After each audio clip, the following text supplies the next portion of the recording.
Yujiri was a weak and pathetic child who was abandoned by his parents. He lived in a war-torn world where bullets and corpses were everywhere. He only had one person who cared for him, Asako, his caretaker. One day, he was looking for her in a corridor when he saw a door open. A woman with a gun was holding Asako hostage. She threatened to kill her if Yujiri moved. But before she could pull the trigger, she fell dead on the floor. Yujiri didn't know what happened, but he hugged Asako and smiled. He said they should go back to their home. Years later, Yujiri was a teenager who was on a class trip. He fell asleep on the bus, but he was awakened by his classmate Takaka, who was panicking. She told him to look around and see what was wrong. Yujiri saw that some of his classmates were dead and others were wounded. He also saw that something was wrapped around the bus. He threw a mic at it and saw that it was a huge wyvern, a type of dragon-like creature. The wyvern roared and flew towards the bus, ready to breathe fire. Takaka hugged Yujiri in fear. That hug triggered something in Yujiri's mind. He felt a surge of power and told the wyvern to die. The wyvern collapsed and died instantly. Yujiri told Takaka that they were safe, but she was confused and asked him what was going on.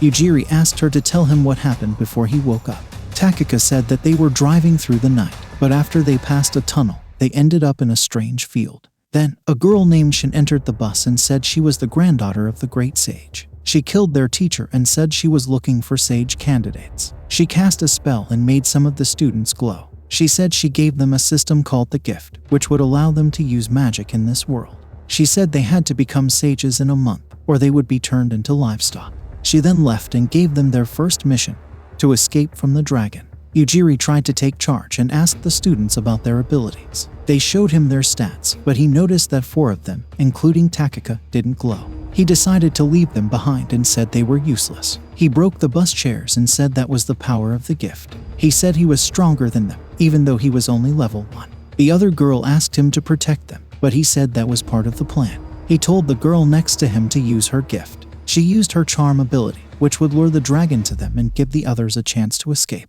They lock the door and leave with Yujiri. The ones inside try to force it open, but a loud noise outside startles them. Takaka guesses it's a dragon, and then something hits the bus hard. The guy inside screams, and Takaka sees that the girl was snatched out. She wonders if Yujiri did something, but he says the dragon just dropped dead. She doesn't buy it, but they decide to climb out through the window. Outside, Takaka spots 3 of their classmates in the air. Yujiri is amazed by her long-distance vision and asks if he should kill them. She questions his sanity, but Yujiri says they left them to die and they might be against them.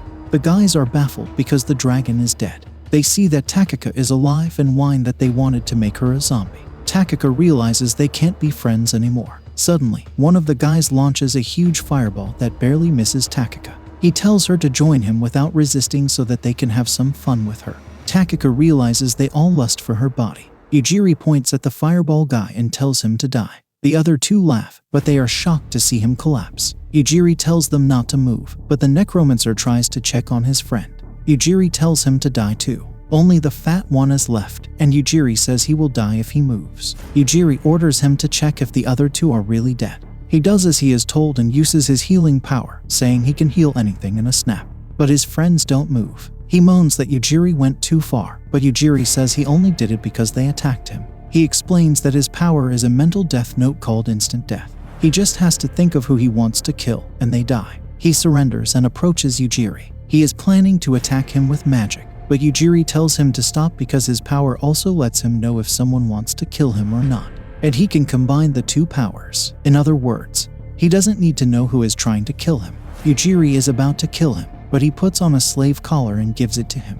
Yujiri decides not to kill him, but tells him to go to the forest full of monsters and wait there. He also tells him to leave all his items and never tell anyone about Yujiri and Takaka. He obeys, and Takaka asks if this is okay. Yujiri says he will betray them, so it's better this way. She asks if he doesn't trust her either. Yujiri says he doesn't care because he chose to protect her. She blushes and asks why he chose to protect her. Yujiri says it was because of her soft and juicy curves. She blushes and gets angry, saying that all men are the same.